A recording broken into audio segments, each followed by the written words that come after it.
decirles que el tribunal, en este caso el juzgado de lo contencioso administrativo número 1 de Santa Cruz, dio la razón en todos sus extremos a AMEC en su contencioso para anular las resoluciones que sancionaban a los alumnos de este grupo claustral, con un pronunciamiento a nuestro juicio absolutamente contundente desde el punto de vista político, en el cual considera que no ha habido ninguna lesión al honor de la Universidad de La Laguna, y les recuerdo que simplemente por decir que había habido una negligencia administrativa en la tramitación de unas becas, ese es el, entre comillas, permítanme la expresión, el crimen del cual se acusa al grupo claustral AMEC y a sus miembros. Hasta este momento se ha mantenido un silencio por cautela, aunque es una sentencia que tenía, algunos compañeros de ustedes han estado muy pendientes porque tenía evidentemente repercusión pública, pero desde AMEC y desde el servicio jurídico en este caso, hemos mantenido una discreción importante en el sentido de esperar para ver qué reacción iba a tener la universidad frente a esa sentencia, ya digo, contundente. La reacción ha sido presentar el recurso de apelación, de tal forma que en estos momentos se nos ha emplazado a AMEC y en este caso pues nos toca presentar la oposición a ese recurso de apelación que resolverá el Tribunal Superior de Justicia de Canarias, y en el que tenemos plena confianza que va a ratificar en todos sus extremos la sentencia de primera instancia. Estamos ante una agresión, y no lo valoro desde el punto de vista político, que le corresponde hacerlo a los miembros de AMEC, pero desde el punto de vista jurídico estamos en una agresión a derechos que son derechos, a mi juicio, muy importantes en un Estado que se llama democrático. Uno es la libertad de expresión, y desde luego se ejerció un acto de libertad de expresión que en ningún caso es injurioso, y que además lo que se intenta vulnerar otro derecho, o se vulnera otro derecho con esas sanciones, que es el derecho que se tiene de control de las administraciones públicas por los administrados, y en este caso todavía algo más importante, el control que debe ejercer el claustro universitario sobre el ejercicio del gobierno universitario. No son alumnos cualquiera, que también tendrían necesariamente que ver amparados sus derechos de libertad de expresión, que evidentemente tiene sus límites que yo creo que cualquiera puede entender que no se han traspasado en ningún momento, porque hablar de una negligencia, desde luego, no supone ningún ámbito de injurioso, ni mucho menos para la universidad. Pero además estamos hablando, ya digo, de un grupo claustral que representa, por lo tanto, a los alumnos elegidos democráticamente y que tiene unas funciones precisamente de actuación en ese claustro, de control del grupo de gobierno de esta universidad. Si no puede haber una actuación de ese tipo, porque cualquier situación de crítica que pueda hacer un grupo claustral significa el riesgo de expulsión de la universidad, utilizando además un mecanismo que a nuestro juicio es una auténtica vergüenza democrática para nuestro país, que exista todavía un reglamento de disciplina académica de la época franquista, que no, desde luego, muy lejos está del concepto de disciplina que debe existir sin ningún lugar a dudas, pero desde un punto de vista democrático, pues la verdad es que todo el principio democrático se nos viene abajo.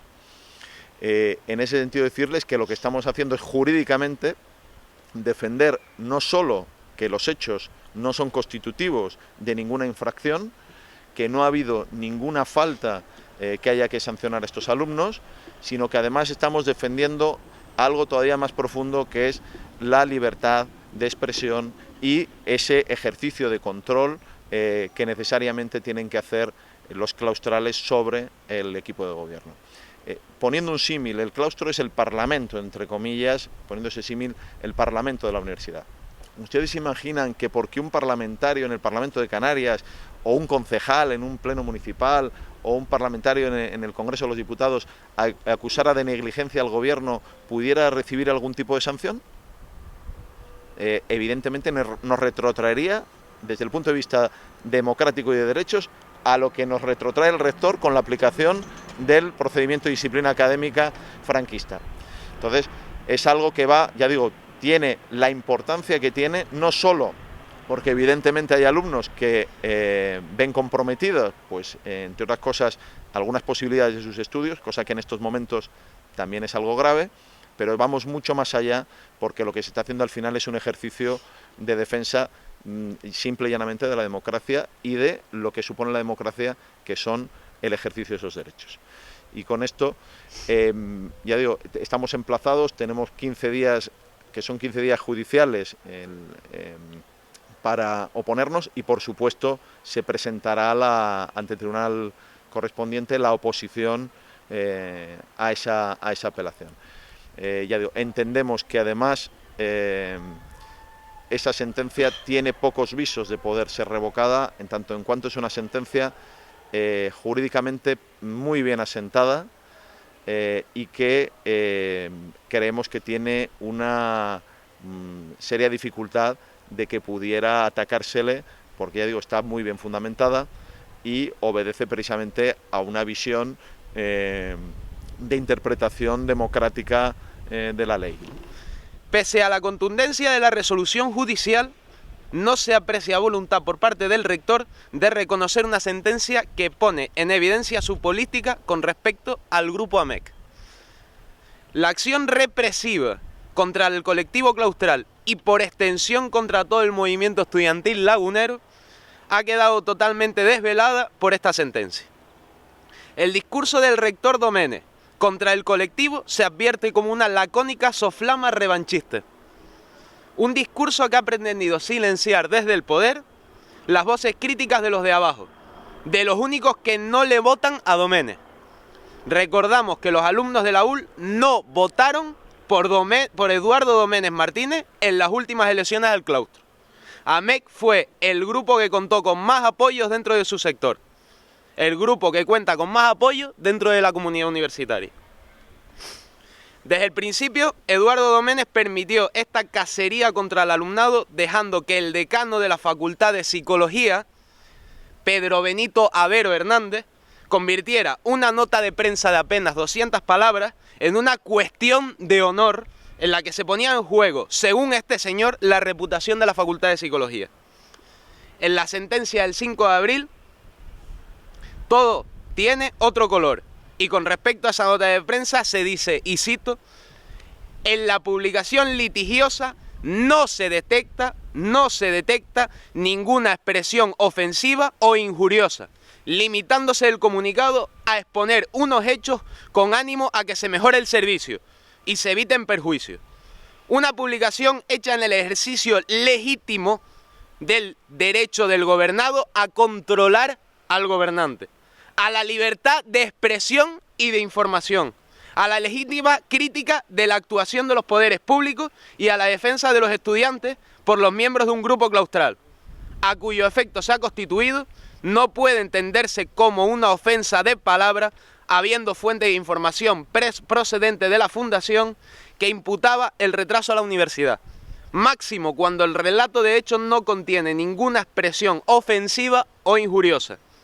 Antes bien, se limita a exponer asépticamente unos hechos con ánimos a que se mejore el servicio. Y se aclara después que la crítica es a los responsables del servicio y no a las personas que lo ejecutan, de las que no depende su organización y funcionamiento.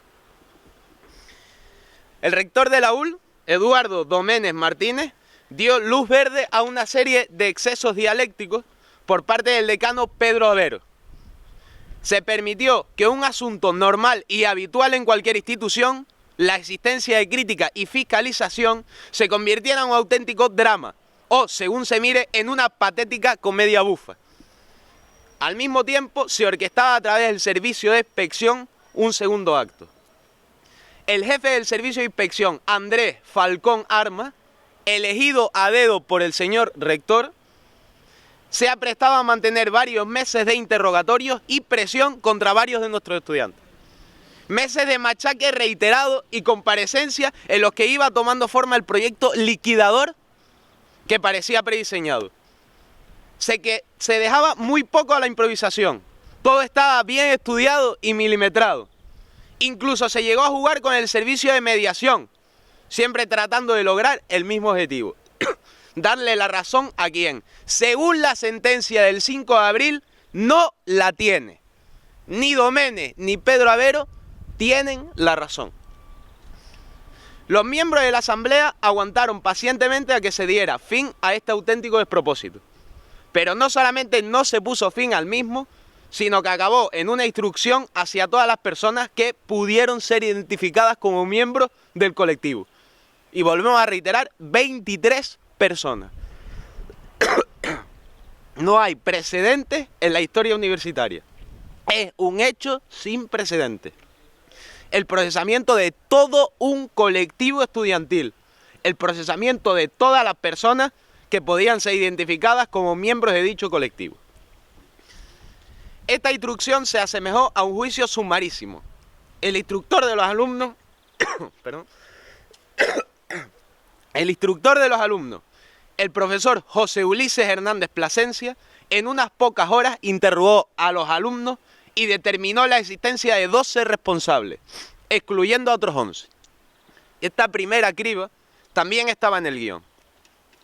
Y hay que mencionar, por supuesto, que antes de la apertura de esta instrucción, ya Antonio Rodríguez Hernández, jefe de gabinete del rector y uno de los personajes centrales de la trama contra AMEC, anunciaba la culpabilidad y alevosía de los miembros del colectivo. No se había producido el proceso de instrucción y las condenas parecía que ya estaban firmadas. Antonio Rodríguez daba por sentado el castigo e insinuaba expulsiones de la universidad. Todo esto sin instrucción abierta. Y, por supuesto, tampoco nos podemos olvidar de todas esas personas, profesores de la universidad, que presionaron a algunos de nuestros compañeros y compañeras para que se retractaran. Guardamos documentos de gran interés para la historia de la infamia. Una retractación con respecto a unos hechos que jamás se produjeron tal como dice la sentencia. La campaña de acoso y persecución que hemos sufrido a lo largo de estos 2 años y medio no se la pueden imaginar. El sufrimiento personal no se puede cuantificar fácilmente. No estamos hablando de hechos puntuales. Estamos hablando de un proceso que se abre no con una nota de prensa de AMEC el 28 de febrero de 2011, sino el 5 de marzo, cuando se da carta blanca para que se inicie la cacería contra todos los miembros de AMEC. La destrucción de la oposición estudiantil contra las políticas que desmantelan la Universidad Pública Canaria y que tienen en Eduardo Doménez Martínez uno de sus principales protagonistas. Con esta persecución, con este acoso y con este avasallamiento no se ha querido esclarecer ningún tipo de verdad.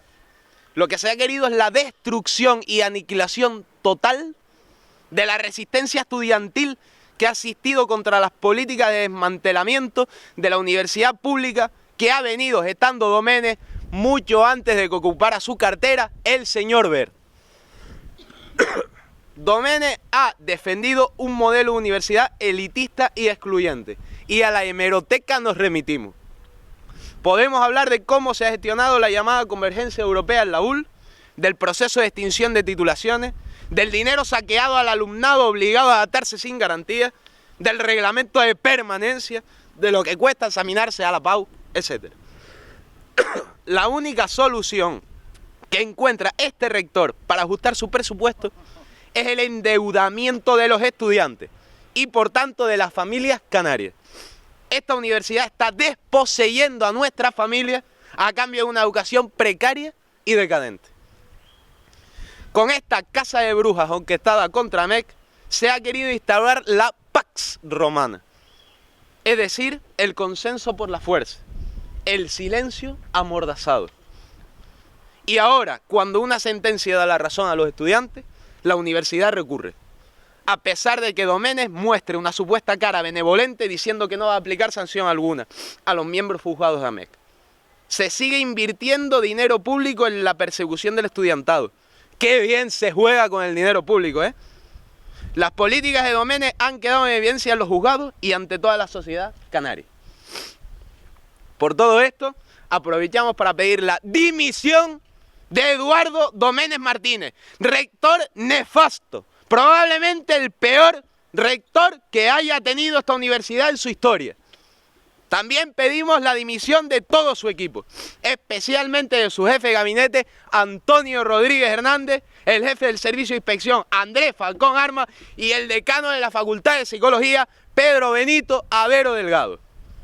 Como decía el poeta Pedro García Cabrera, un día habrá una isla que no sea silencio amordazado.